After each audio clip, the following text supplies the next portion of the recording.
Good morning. Happy Friday, everyone. Thank you for tuning in to another episode of The Dose. Jereme Kleven here. Mark Hutchins and Byron Filson. Yeah. Morning. Happy Friday. No nicknames for you guys. We're just coming at it. Just all names. Just boring. Hopefully you had time to put in the sound effects there, Byron. That was a quick push through. That was quick, man. We're doing it. We're fired up. How can you not be fired up when we got Joshua Smith around us, man? The guy's full, you're full of energy here. You're the type of guy we want to be surrounding ourselves with. I mean, everyone that crosses your path, I think, leaves, inspired, motivated, positive. You're quite the positive inspiration. So we love surrounding yourselves, hanging out with you, I guess, if you want to call it hanging out, dosing it up. A lot of people after the event too, the November event, were just blown away by your performance there too. I call it like a performance because it was for those that weren't there. Like Mark Victor Hansen saying that guy is like, whoa, that's awesome. For those that weren't at the November event, I know you had it recorded. Your pieces on YouTube, right? So I don't know if you search Joshua Smith November event. Did you title it that? Or I'm sure you could track it down, right? Yeah. So. But that was quite the presentation, and I think that we definitely probably received more comments about you than probably anyone else that was speaking that day. So that was good stuff. But yeah, appreciate that. We're gonna keep those events going, man. We'll have you back on the big stage soon enough too. So, I know yesterday you were, we were going 100 miles an hour on the basic principles and things that people can be doing, in their business and coming back to those things and simplifying it. So. Mark and I, if you've been tuning into the dose lately, have been really kind of heavily focused on the lead measure versus lag measure. And I've heard you talk about this in the past as well. So I just kind of wanted to get your take. So identifying whatever those kind of pillars are in your business, those activities are going to be, right? And then kind of your take on the lead versus lag. Yeah, it's massive. And if you guys want to make your business predictable, if you want to treat this as a business and make your business predictable, because I don't know about you guys, but I very quickly in this business got sick and tired of hoping and praying I was going to have a good month or a good quarter. Right. I'm like, dude, I want to know exactly what it's going to be like. And here's the reality of it. Everybody likes to, we're in the business of egos, right? It's smokes and mirrors and everyone wants to brag about how well they're doing, but we've all had down times. Mm-hmm. And when you identify your leads and your lags, it allows you to adjust for those down times because you are going to have down months. I'm going to have down months, and I'm sure I'll have a lot of down months in the future. However, I'm able to prep and plan for it accordingly to make sure that I'm still profitable. There's a difference, right? So I look at it this way. Your lag measure, so if we look at like losing weight, your lag measure is the scale. Okay, if I jump on the scale every single day and I see that needle, the needle is not going to be moving and I'm going to start going delusional, right? The lead measure is the activities in the diet. Right? So if I need to focus on the activities in the diet, and eventually that scale will show me the number that I want it to show. I'm not saying don't ever jump on the scale, right? That's the scoreboard. We want to jump on that from time to time, but our focus, our attachment needs to be on the activities in the diet. So same thing in your real estate business, right? I'm going to identify what are the biggest, I call them key indicators in my business that are going to guarantee the results. Again, I'm not paying attention to closings. That's the scoreboard ultimately, but my daily focus, we've got to set up and know, are we winning or are we losing in our lives and in our businesses, right? And I need to know this on a daily basis. Am I winning or am I losing today? Am I winning or am I losing this week? The only way you're going to win the year is to win enough months, and win enough months is to win enough weeks, and win enough weeks is to win each day, right?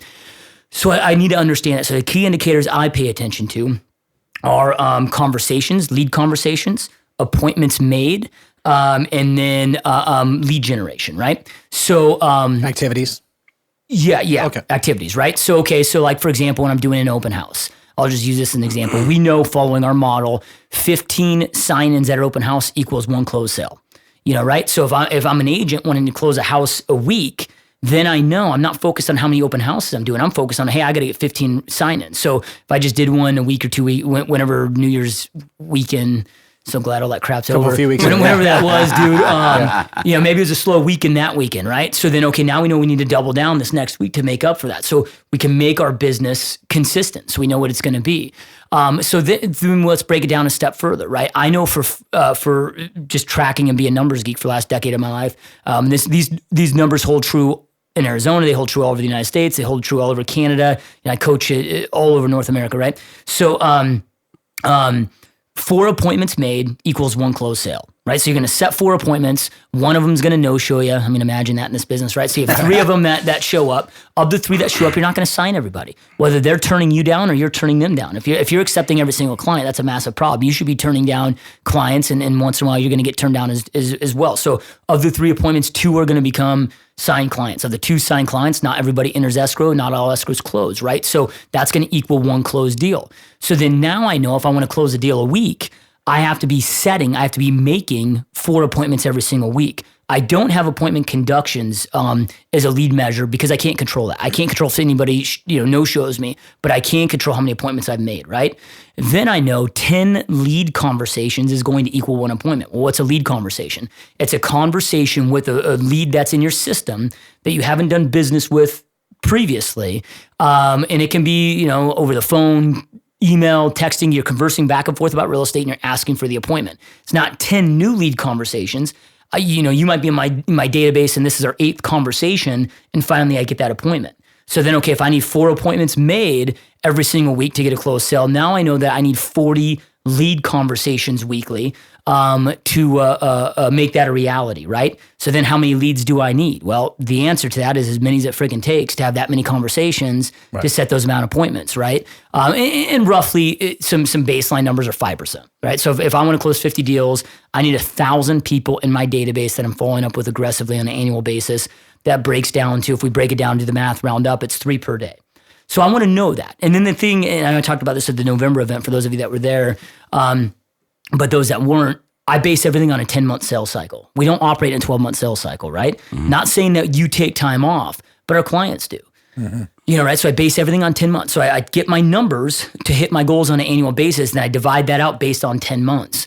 So then I know, okay, hey, if I want to close a deal a week, really, I need to be setting 5 appointments every single week to make that a reality. So then I want to know how many leads I need in my database every day, how many lead conversations I need to have every single day, and how many appointments I need to be setting every single day. And every day I'm reassessing it because, dude, life happens. I mean, we just had a teammate, I don't know if you guys were aware of this.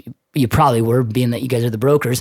But we had a house that burnt down to the ground. Yeah. Right? One of our listings, right? So terrible. My agent, luckily it was okay and the sellers were out of state and whatever, but that threw his whole day off because he had to go out there, file police reports, do all that stuff, right? Threw his whole day off. Well, you can't abandon the activities that need to happen just because shit comes up. That's just called life, dude. It's turbulence in our lives, right? So now he had to readjust his week to make up for that. Otherwise, you're choosing consciously to abandon your goals. Right? So then you always know, hey, am I winning or am I losing? And then how? Because we all have days where we lose, dude. Even to this day now, I try to lose a hell of a lot less, but once in a while I still lose. Maybe your kid gets sick or life just happens, dude. We need to know how to readjust. A plane spends 85% of its time in the air readjusting, right? Because of turbulence. Well, we have turbulence in our own lives, and it's just life, dude. Shit, part of it. Yeah. So how do you track? What do you guys use? What do you use or recommend to track those lead measures, to track those activities on a day-to-day basis?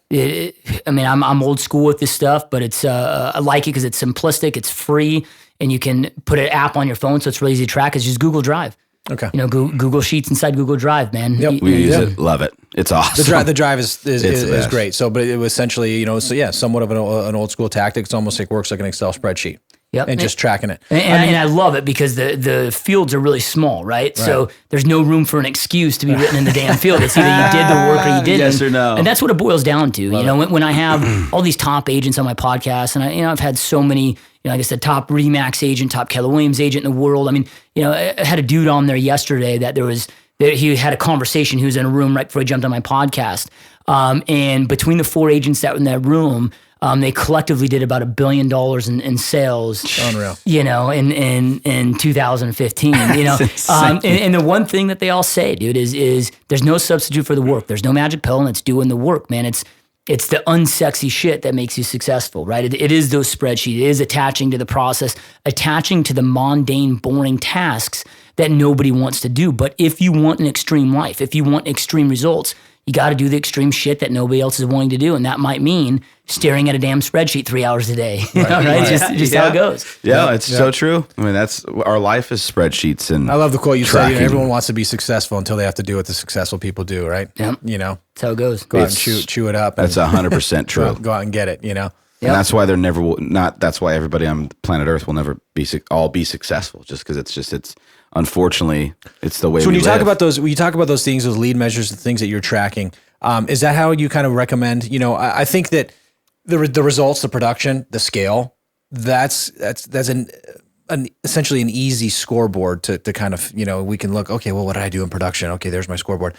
How do you, and this is difficult, what I've been finding difficult is trying to find a scoreboard for those lead measures. I know you're saying you're tracking it, things like that, but how do we get a scoreboard for those things? So it's how you define your wins, right? So in the beginning, you're not going to have closings. In the beginning, the win might not even be setting the appointment. The win might just be building up the guts to do 100 dials and getting rejected 67 times. Right. You know, right? Or whatever that looks like. Right. You know, so it's defining your wins, because most of us that get into this business we're hardcore, you know, D personality. We want results. We want results now. Well, it'll only drive you crazy if you don't know how to define those results. So the results then become exactly that. Okay, now I know how many conversations and how many appointments on a weekly basis that I need to set. That to me then is my win. That's going to be my scoreboard for that week. Having faith, because we're in a business, you guys, that everything that you do right now, you're going to see that paycheck in 90 days. You're not going to see it today. There's nothing fast in this business. Right. You know, so we've got to set up those wins then, daily and weekly wins, to know if you're on track. And that's just exactly it. Again, it's activities, conversations, and appointments made. And then that in and of itself, your scoreboard. That's the scoreboard and the win initially. Yep. I love it. You guys, you have to track those lead measures, focus on the lead measures, not the results or the productivity necessarily. Not that we don't want that. Obviously, that's the goal, but focusing on those things to get there and having a scoreboard for it. Yeah, and let me elaborate real quickly on this, because this is something that's really powerful, because it's something that most agents haven't been able to do and can't do. So I've been licensed since 2005. We've seen a lot of big booms, big busts. You know, and I'm not saying this stuff to brag. I'm saying it because I pay attention, so I'm able to do it. My business has grown every single year since I've been licensed in 2005. I haven't had one year that hasn't been better than the previous, regardless of the marketplace, regardless of interest rates, regardless buyer's market, seller's market, foreclosures, regardless who the hell the president's been. All of it's been irrelevant, right? Because I pay attention to the numbers. So the numbers tell me two things. Number one, I mean, there are times, dude, where like you're doing everything you possibly can. You're exhausting every resource and every hour that's in a day, you know, but you're getting less leads. You're getting less appointments. But then now I know in 90 days, I'm going to have a shitty month, right? So I might have to start cutting out expenses, cutting out marketing dollars, canceling that vacation, talking with my wife, eliminating some personal expenses. Maybe I have to lay off a staff member, which over the years I've had to lay off a lot of people over the years, ups and downs, right? For various reasons. You know, just because you're having a down month doesn't mean that you can't make a profit at it. You know, right? And then using your activities and those key indicators for market shifts. If you're waiting to start seeing less multiple offers or longer days on the market or less, you know, sales to list price ratios, that's after the market's already shifted, right? That's too late. I don't want to wait for that. I'm always paying attention to my activities, because my activities go down. It's one of two things. Either my activity needs adjustments. They're getting tired of my same message. My marketing piece is you know, getting tiresome to them, and I've got to switch it up. Or it's a market shift. It's one of those two things, period. Okay, so if the market shift is changing, what's changing? What is the result of those? So, okay, we'll take it back to 2007. I mean, before REO happened, I was a top 100 team in the Wall Street Journal and the Nation, right? I'm out there doing door hangers. I'm out there doing open houses. I'm out there doing expireds. Now, just for numbers' sake, let's say I'm getting 10 listings a week doing those activities. Now, all of a sudden, it goes down to 9. Right? And I don't freak out if it's a 1 month thing, but then all of a sudden it's 9 again, or down to 8. Now I'm going to start analyzing this. What's going on? Do my marketing pieces need to be changed up, or what's happening in the marketplace? Well, when the market shifted, dude, at 25 years old, really had no idea what the hell I was doing still at that point. You know, things were happening so fast that I still really didn't know what was, you know, it was just hustle every day. I didn't know what that meant. I knew that the market was shifting, but I didn't know what that resulted in. So I started interviewing agents that had been doing this 30, 40 years and okay, what's to follow? Well, it was short sales. It was REOs, right? If it gets extreme enough, that's what's going to happen. I didn't abandon the task that I was doing that I was at that time, but I knew if I didn't start adding other silos of business, eventually these were going to go to nothing, right? And to me, that retraction is not an option for me. It's just all about growth, right? So okay, I became an NOD short sale specialist, right? That started spending. I mean, it took me 6 months to land my first REO account. And I was like 4 hours a day of calling every single day, right? 10,000 dials, a lot of rejections. Eventually 38 banks agreed and said yes. And next thing you know, I'm carrying 350 REO assets plus short sales. But then same thing there, you guys, I'm doing that. Then all of a sudden, that starts to diminish. Okay, what's going on? Well, again, it was a marketing shift. The market not only bottomed out, now we're seeing appreciation. Okay, what's to happen here? Well, we know what that market means, right? So I started adding traditional activities again, not abandoning the REO and short sale, but I started adding different things and having those hard conversations with my wife of like, hey, dude, for the next 4 or 5 months, you're not going to see me. It's going to suck, but you're not going to see me because I've got to transition. And these market shifts, we're probably going to see another one anywhere between 1 and 3 years where we're going to see another market crash. It's just nationwide, it's inevitable, right? So we got to prepare ourselves for those and know how to prep and plan for them. So when you had all these, let's say these big REO agents, and I was one of them, doing 400 or 500 REOs on an annual basis, that couldn't transition out of it. When everybody else is like, oh man, the market shifts on a dime. I'm like, dude, no. The shift happened 6 months ago, man. It was funny. I was talking with a buddy of mine yesterday who also was a big REO agent and did a really good job at transitioning out of it as well. And we were talking about how when everybody else was going to conferences trying to get REO, we were trying already at that time to get out of REO. Right. So it's just almost doing the opposite. They're always 6 months late. They're always 6 months late. But if you know the numbers and if you're paying attention, you don't have to be that way. There's no reason that your business should ever be in a vulnerable state. There's absolutely no reason for it other than you're choosing to be lazy and be lackadaisical in your business. And it's knowing the lead measures of the marketplace, exactly kind of what you're talking about. I mean, you know what's coming, right? Yep. And you can make the adjustments. That's what's called being an entrepreneur. Yep. Being a business owner, not just floating along, playing pretend, playing house, with real estate. I mean, you are an entrepreneur, you're a businessman. You see what's coming and you know what's coming and you adjust. So absolutely. Very, very good stuff. Let's lead everyone into the weekend. Guys, have a great weekend. We'll stop there. All right. Regroup. Start again next week. Guys, have a great weekend. Go out there and get it. Talk to you Monday. See ya.